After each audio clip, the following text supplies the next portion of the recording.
38 days, a child will be born. They will sing hymns in your honor, the mother of the living Antichrist.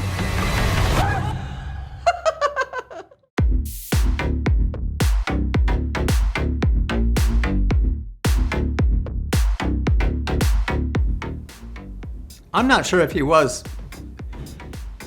that was the moment he would choose to eliminate his seeming number one rival. I think he would have wanted that moment to be a little more ceremonious and more staged, more public. But I don't know. I didn't think about that. I just thought in terms of how does Leland survive this exchange.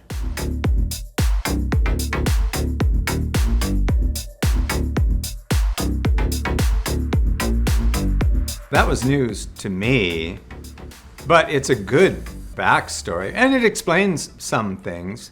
It explains his bitterness, his grievance, his singling out of the Catholic Church as the thing he most wants to mock and despoil and bring down. So it's really, I thought it was a wonderful development. Who are the worst devils? The fallen angels. You know, Lucifer, Leland. I think given what Cheryl knew he had done at that point late in season 4, I think he would have understood her to be capable of it, you know, a grandmother's vengeance. Her fury was real and an understandable thing to him since he has tricked other people into being in that frame of mind.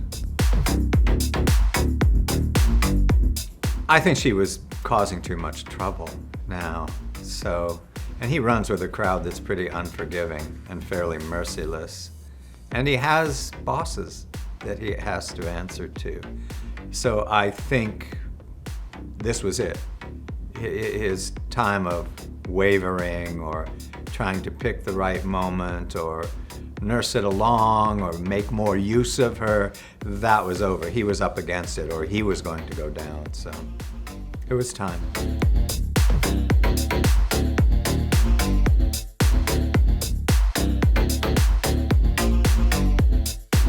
He has friends in place. The plan, like most of his plans, is going to be an improvisation based on his assumptions about who he can call and who can help him. He must be happy.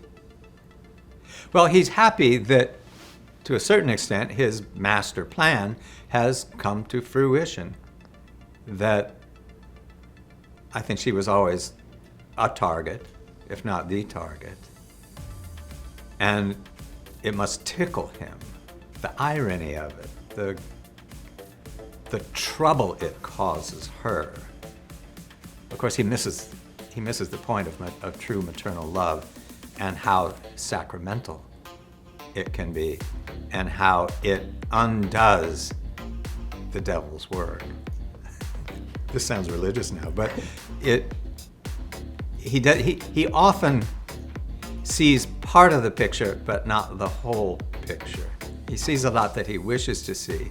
He sees the success of badness, but he doesn't factor in the power of, I don't know, redemption or loving kindness, those other things that aren't part of his makeup. Oh, it's hilarious, right? And how fitting, how good, what a good payoff, you know, for him to be stuck with this problem that he's created. And then the baby, I mean, we all think, oh, it's a demon baby, it's a demon baby. But we've all known real babies that we thought were demon babies, but they're just babies. Some of them are a little quieter than others.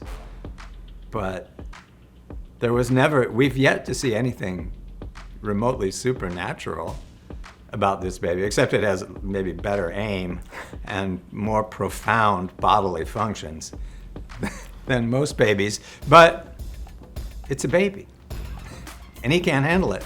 He's left quivering under a pile of blankets in the bathtub. He's such a wimp. And it's funny sometimes, you know, here he is, some kind of prince of evil, but he can't handle a baby. Oh yeah, she totally gets it. Her laughter when he suggested this was it. They were the mother and father of the living Antichrist or whatever, you know. It just cracks her up because she knows, as no man knows, what he's up against in the rearing of this child, Antichrist or not.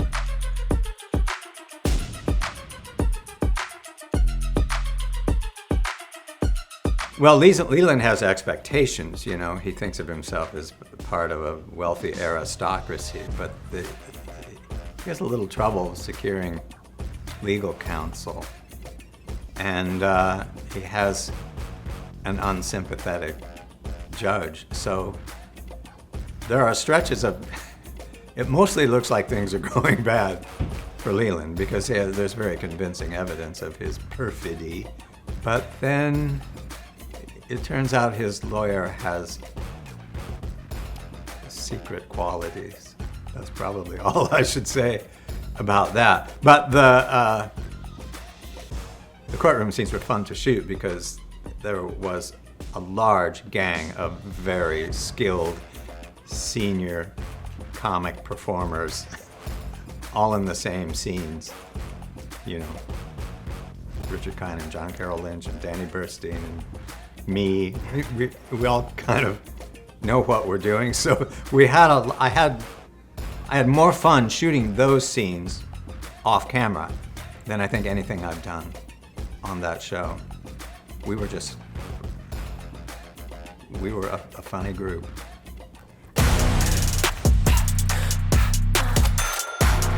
Sure. I mean, I really do think on some level the show is a comedy.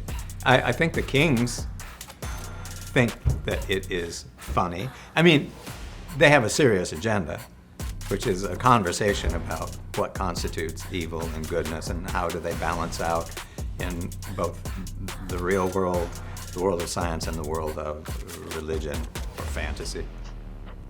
But it's always funny. It's always satirical or ironic. It's good that way. I feel like my character. I think Leland is a comic character. I think the ending of things, the cutoff point that we're brought to, is really satisfying. It's satisfying what his final predicament is kind of perfect, and who puts him there is also very satisfying. So, and it's a bit, how do I want to say? He's still somewhere.